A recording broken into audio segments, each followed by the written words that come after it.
Garden ನೋಡೋಕ್ಕೆ ಬರೀ beautiful ಆಗಿದ್ದರೆ ಸಾಲದು, ಅದರಿಂದ ಒಂದು ಒಳ್ಳೆ ಪರಿಮಳ ಕೂಡ ಬರ್ತಾ ಇರಬೇಕು. ಈ ರೀತಿ ಒಂದು ಅರೋಮಾ ಇರುವಂಥ ಪ್ಲ್ಯಾಂಟ್ಸ್ ಯಾವ್ಯಾವುದು ಅನ್ನೋದನ್ನು ಈ ವಿಡಿಯೋದಲ್ಲಿ ಹೇಳ್ತೀನಿ. ಇವೆಲ್ಲ ಪ್ಲ್ಯಾಂಟ್ಸ್ ನಮ್ಮ ಮನೆ ಸುತ್ತಮುತ್ತ ವಾತಾವರಣನ ಚೆನ್ನಾಗಿ ಕಾಣಿಸೋದಷ್ಟೇ ಅಲ್ಲದೆ ಹೂ ಅರಳಿದಾಗ ಇಡೀ ಗಾರ್ಡನ್ಗೆ ಒಂದು ಒಳ್ಳೆ ಸುಗಂಧನ ನೀಡುತ್ತೆ. ಈ ವಿಡಿಯೋನ ನಾನು ಇವಾಗ ಯಾಕೆ ಮಾಡ್ತಾ ಇದ್ದೀನಿ ಅಂತಂದರೆ, ನೀವು ಈ ಟೈಮಲ್ಲಿ ಇವೆಲ್ಲ ಗಿಡಗಳನ್ನು ನರ್ಸರಿಯಿಂದ ತಂದು ಅಥವಾ ಕಟ್ಟಿಂಗ್ ಹಾಕೋದಿದ್ರೆ ಹಾಕಿದರೆ ಇವಾಗ ತುಂಬ ಚೆನ್ನಾಗಿ ಗ್ರೋ ಆಗುತ್ತೆ. ನೆಕ್ಸ್ಟ್ ಇಯರ್ ಅಷ್ಟರೊಳಗೆ ನಿಮಗೆ ಇದರಲ್ಲಿ ಹೂ ಬರುತ್ತೆ. ಮಳೆಗಾಲದಲ್ಲಿ ಹಾಕೋ ಕಟ್ಟಿಂಗಲ್ಲಿ ತುಂಬ ಬೇಗ ರೂಟ್ಸು ಬರುತ್ತೆ, ಹಾಗೆ ಗಿಡನೂ ಬೇಗ ಬೆಳೆಯುತ್ತೆ. ಹಾಗಾಗಿ ನೀವು ಈ ಗಿಡಗಳನ್ನೆಲ್ಲ ಇವಾಗ ಹಾಕೋಬಹುದು. ಫ್ರೇಗ್ರೆನ್ಸಲ್ಲಿ ಮೊದಲನೇದಾಗಿ ಬರೋದು, ಇದ್ರ ಪರಿಮಳನ ಬೇರೆ ಯಾವ ಹೂವು ಕೂಡ ಬೀಟ್ ಮಾಡೋಕ್ಕೆ ಸಾಧ್ಯನೇ ಇಲ್ಲ. ಮಲ್ಲಿಗೆ ಹೂನ ಇಷ್ಟಪಡದೇ ಇರೋರೇ ಇಲ್ಲ ಅಂತ ಹೇಳ್ಬೋದು. ಇದು ಪೂರ್ತಿ ಬಿಸಿಲಲ್ಲಿ ಬೆಳೆಯುವಂಥ ಗಿಡ. ರೆಗ್ಯುಲರ್ ಆಗಿ ಪ್ರೂನಿಂಗ್ ಮಾಡಿದರೆ ಬ್ರಾಂಚಸ್ ತುಂಬ ಜಾಸ್ತಿಯಾಗಿ ಇದರಿಂದ ಹೂ ಕೂಡ ಜಾಸ್ತಿ ಸಿಗುತ್ತೆ. ಸುಗಂಧ ಬೀರೋ ಹೂವಲ್ಲಿ ತುಂಬ ಪಾಪ್ಯುಲರ್ ಆಗಿರೋ ಹೂವು ಯಾವುದು ಅಂತ ಅಂದರೆ ಪಾರಿಜಾತ ಹೂವು. ಇದನ್ನು ವಾಸ್ತು ಪ್ಲ್ಯಾಂಟ್ ಅಂತಲೂ ಹೇಳ್ತಾರೆ, ಅಥವಾ ಇದನ್ನ ಬೆಳೆಯೋದ್ರಿಂದ ಮನೆಗೆ ತುಂಬ ಒಳ್ಳೆಯದು ಅಂತ ಕೂಡ ಹೇಳ್ತಾರೆ. ಇದು ಶಿವನಿಗೆ ತುಂಬ ಪ್ರಿಯವಾದ ಹೂವು ಅಂತ ಹೇಳ್ತಾರೆ. ಹಾಗೆ ಇದು ಯಾರ ಮುಡಿಗೂ ಏರದೇ ಇರೋ ಹೂವು ಅಂತ ಕೂಡ ಹೇಳ್ತಾರೆ. ಯಾಕೆ ಅಂತ ಅಂದರೆ ಇದು ರಾತ್ರಿ ಅರಳಿಬಿಟ್ಟು ಬೆಳಗ್ಗೆ ಅಷ್ಟರೊಳಗೆ ಇದು ನೆಲದಲ್ಲಿ ಬಿದ್ದಿರುತ್ತೆ. ಆದರೆ ಈ ಹೂವಿನ ಬ್ಯೂಟಿನ ಬೇರೆ ಯಾವ ಹೂವು ಮೀರ್ಸೋಕ್ಕಾಗಲ್ಲ, ಅಷ್ಟೊಂದು ಚೆನ್ನಾಗಿರುತ್ತೆ. ಮಧ್ಯದಲ್ಲಿ ಕೇಸರಿ ದಳ ಇರುತ್ತೆ, ಮೇಲ್ಗಡೆ ಬಿಳಿ ಹೂವಿರುತ್ತೆ. ಪಾರಿಜಾತ ಗಿಡನ ನರ್ಸರಿಯಿಂದ ತಗೋಬೇಕಾದ್ರೆ ದೊಡ್ಡ ಗಿಡ ಇರಲ್ಲ, ಅದು ಚಿಕ್ಕ ಗಿಡ ಇರುತ್ತೆ. ಚಿಕ್ಕ ಗಿಡದಲ್ಲಿ ಹೂವಿರಲ್ಲ. ಆವಾಗ ನೀವು ಹೇಗೆ ಅದನ್ನು ಗುರುತಿಸ್ಬೋದು ಅಂತಂದರೆ ಅದ್ರ ಎಲೆನ ಮುಟ್ಟು ನೋಡಿ. ಆ ಎಲೆ ತುಂಬ ರಫ್ ಆಗಿರುತ್ತೆ. ನಾವು ಹೀಗೆ ಮಾಡಿ ನೋಡಿದರೆ ಗೊತ್ತಾಗುತ್ತೆ, ತರಿ ತರಿಯಾಗಿ ಸಿಗುತ್ತೆ. ಇದರಿಂದ ನಾವು ಪಾರಿಜಾತ ಗಿಡನ ಗುರುತಿಸ್ಬೋದು. ಮೂರನೇ ಹೂ ಯಾವುದು ಅಂತ ಅಂದರೆ ಗಾರ್ಡೇನಿಯಾ. ಇದನ್ನು ನಾವು ಕನ್ನಡದಲ್ಲಿ ನಂದಿ ಬಟ್ಲು ಅಂತ ಹೇಳ್ತೀವಿ. ಈ ಗಿಡದಲ್ಲಿ ಹೂ ಬಂದು ಪೂರ್ತಿ ಅರಳಿಬಿಟ್ಟು ಹೋಗಿದೆ. ಇವಾಗ ಸೀಸನ್ ಮುಗ್ದೋಗಿದೆ ಇದ್ರದ್ದು, ಆದರೂ ಕೂಡ ಒಂದೊಂದೇ ಮೊಗ್ಗಿದೆ ಇದರಲ್ಲಿ. ಗಿಡ ತುಂಬ ದೊಡ್ಡದಾಗಿ ಬೆಳೆದಿದೆ. ಮಳೆ ಸ್ವಲ್ಪ ಕಡಿಮೆ ಆದಮೇಲೆ ಇದನ್ನು ಪೂರ್ತಿ ಕಟ್ಟಿಂಗ್ ಮಾಡಬೇಕು. ಇದರಲ್ಲಿ ಹೂ ಅರಳಿದಾಗ ಗಿಡ ಯಾವ ರೀತಿ ಇತ್ತು ಅಂತ ನೋಡ್ಕೊಂಬನ್ನಿ. ನಂದಿ ಬಟ್ಲು ಹೂವು ಪೂರ್ತಿ ಬಿಸಿಲಿದ್ರೂ ಚೆನ್ನಾಗಿ ಬೆಳೆಯುತ್ತೆ, ಸೆಮಿ ಶೇಡ್ ಇದ್ರೂ ಚೆನ್ನಾಗಿ ಬೆಳೆಯುತ್ತೆ. ಆದರೆ ಮಣ್ಣು ತುಂಬ ಡ್ರೈ ಆಗೋಕ್ಕೆ ಬಿಡಬಾರ್ದು. ಮಣ್ಣಲ್ಲಿ ಯಾವಾಗಲೂ ಮಾಯಿಶ್ಚರ್ ಇದ್ದರೆ ಹೂ ಜಾಸ್ತಿ ಬಿಡುತ್ತೆ. ಸಮ್ಮರಲ್ಲಿ ತುಂಬ ಹೂ ಬರುತ್ತೆ, ಆದರೆ ಗಿಡದ ಬುಡಕ್ಕೆ ಹೀಟ್ ಆಗದೆ ಇರೋ ಥರ ನೀವು ಮಲ್ಚಿಂಗ್ ಮಾಡಬೇಕು. ಈ ಗಿಡಕ್ಕೆ ಪೋಷಕಾಂಶಗಳು ಕಡಿಮೆ ಆದರೆ ಎಲೆಗಳೆಲ್ಲ ಈ ರೀತಿ ಎಲ್ಲೋ ಆಗುತ್ತೆ. ಸಮ್ಮರಲ್ಲಿ ಡೈಲಿ ನೀರು ಕೊಡಬೇಕು. ವಾರದಲ್ಲಿ ಒಂದ್ಸಲ ಮಳೆ ಬಂದಾಗೆ ಪೈಪಿಂದ ಶವರ್ ಕೊಟ್ರೆ ಈ ಗಿಡದಲ್ಲಿ ಹೂ ಎದ್ದು ಕಾಣಿಸುತ್ತೆ. ಕಾಫಿ ಮತ್ತು ಟೀ ಮಾಡಿದಾಗ ಅದ್ರ ಪೌಡರ್ನ ನೀವು ಈ ಗಿಡಕ್ಕೆ ಹಾಕಿದ್ರೆ ಮಣ್ಣಲ್ಲಿ ಅಸಿಡಿಕ್ ಅಂಶ ಜಾಸ್ತಿಯಾಗಿ ಗಿಡದಲ್ಲಿ ಹೂ ತುಂಬಾ ಜಾಸ್ತಿ ಬರುತ್ತೆ. ಈ ಗಿಡದ ಹೂವು, ಎಲೆ, ಕಾಂಡ ಮತ್ತೆ ಬೇರು ಈ 4 ಆಯುರ್ವೇದಿಕ್ ಔಷಧಿಯಲ್ಲಿ ಉಪಯೋಗ ಮಾಡ್ತಾರೆ.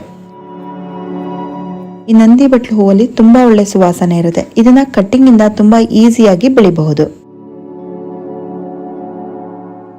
ನೆಕ್ಸ್ಟ್ ಹೂ ಯಾವುದು ಅಂತ ಅಂದರೆ ಮಧುಮಾಲತಿ. ಇದ್ರ ಹೂಗಳು ತುಂಬ ಚಿಕ್ಕದಾಗಿರುತ್ತೆ, ಆದರೆ ಗುಚ್ಛದಲ್ಲಿ ಬಿಡೋದ್ರಿಂದ ಒಂದೊಂದು ಗುಚ್ಛದಲ್ಲೂ ತುಂಬ ಹೂಗಳಿರುತ್ತೆ. ಗಿಡ ತುಂಬ ಹೂ ಕಾಣಿಸುತ್ತೆ. ಇದನ್ನು ಹೆಚ್ಚಾಗಿ ಟ್ರೇಲೀಸಲ್ಲಿ, ಗೇಟ್ಗೆ ಅಥವಾ ಕಾಂಪೌಂಡ್ಗೆ ಹಬ್ಬಿಸ್ತಾರೆ.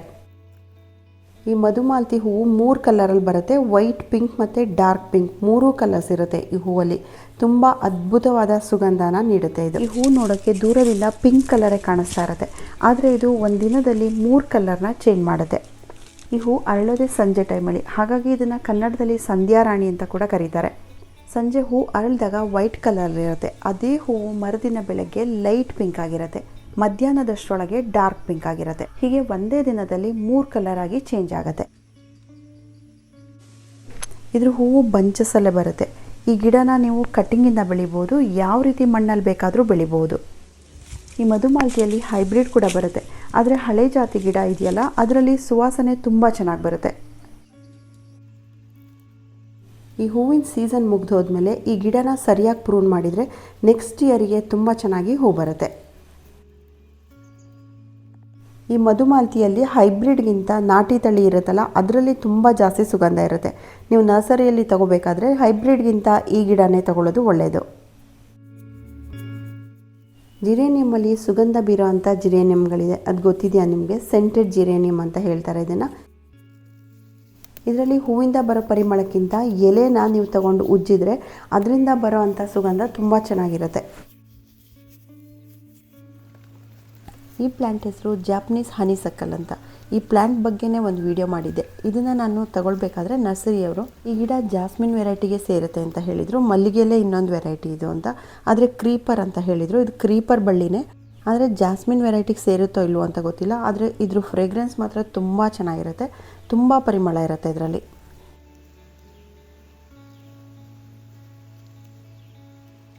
ಇದ್ರ ಹೂವು ಟ್ಯೂಬ್ ಥರ ಇರುತ್ತೆ, ವೈಟ್ ಮತ್ತು ಯೆಲ್ಲೋ 2 ಕಲರಲ್ಲಿ ಬರುತ್ತೆ. ಎಲೆಗಳು ಮಾತ್ರ ತುಂಬ ಡಾರ್ಕ್ ಗ್ರೀನ್ ಆಗಿರುತ್ತೆ. ಈ ಬಳ್ಳಿ ತುಂಬ ದೊಡ್ಡದಾಗಿ ಬೆಳೆದಿದೆ. ಇವಾಗ ಕಟ್ಟಿಂಗ್ ಮಾಡಿದ ಮೇಲೆ ಇದರಲ್ಲಿ ಇನ್ನೂ ಚೆನ್ನಾಗಿ ಹೂ ಬರುತ್ತೆ. ರೋಸ್ ಫ್ಲವರ್ಸಲ್ಲಿ ತುಂಬ ಒಳ್ಳೆ ಸುಗಂಧ ಇರುತ್ತೆ, ಆದರೆ ಎಲ್ಲ ಹೂವಲ್ಲೂ ಒಂದೇ ರೀತಿ ಪರಿಮಳ ಇರಲ್ಲ.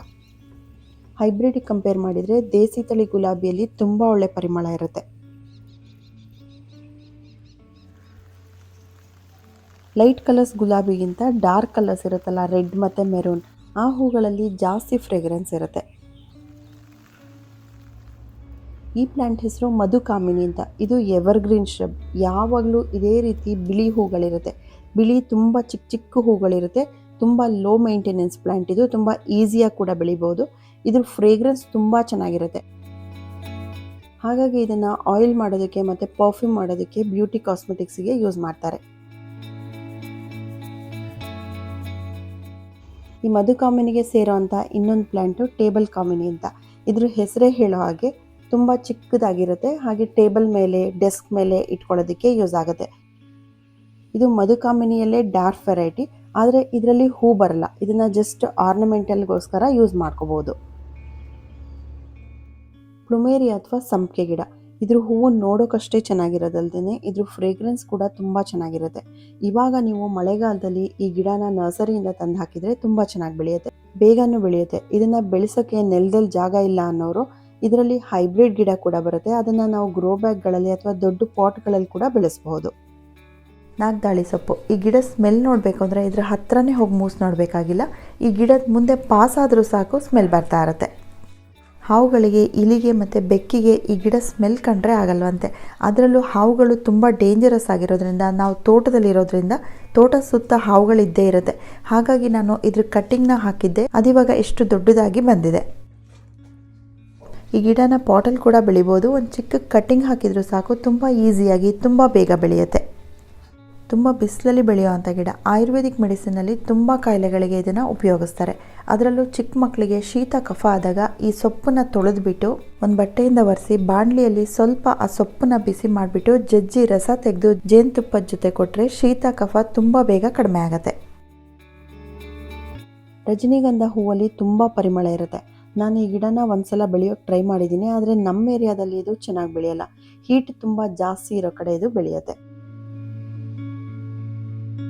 ಒಂದು ಲ್ಯಾವೆಂಡರ್ ಪ್ಲ್ಯಾಂಟ್, ಇನ್ನೊಂದು ರೋಸ್ಮೆರಿ ಪ್ಲ್ಯಾಂಟ್. ಇವೆರಡೂ ಗಿಡಗಳನ್ನ ಫ್ರೇಗ್ರೆನ್ಸ್ಗೋಸ್ಕರ ಬೆಳೆಸ್ತಾರೆ. ಆರೋಮ್ಯಾಟಿಕ್ ಪ್ಲ್ಯಾಂಟ್ಸ್ ಇದು. ಇದ್ರ ಹತ್ರ ನಿಂತ್ಕೊಂಡ್ರೆ ಸಾಕು, ಈ ಗಿಡದ ಪರಿಮಳ ತುಂಬ ಚೆನ್ನಾಗಿ ಬರ್ತಾ ಇರುತ್ತೆ. ಈ ಲ್ಯಾವೆಂಡರ್ ಪ್ಲ್ಯಾಂಟ್ ಬರೀ ಫ್ರೇಗ್ರೆನ್ಸ್ ಮಾತ್ರ ಅಲ್ಲ, ಏರ್ ಪ್ಯೂರಿಫೈ ಕೂಡ ಮಾಡುತ್ತೆ. ಹಾಗೆ ನಾವು ಈ ಗಿಡನ ಎಲ್ಲಿ ಇಟ್ಟಿರ್ತೀವಿ ಅದರ ಹತ್ರ ಸೊಳ್ಳೆಗಳು ಬರಲ್ಲ. ಇದ್ರ ಹತ್ರ ಇರೋ ಯಾವ ಗಿಡಗಳಿಗೂ ರೋಗ ಆಗಲಿ ಹುಳುಗಳಾಗಲಿ ಬರಲ್ಲ.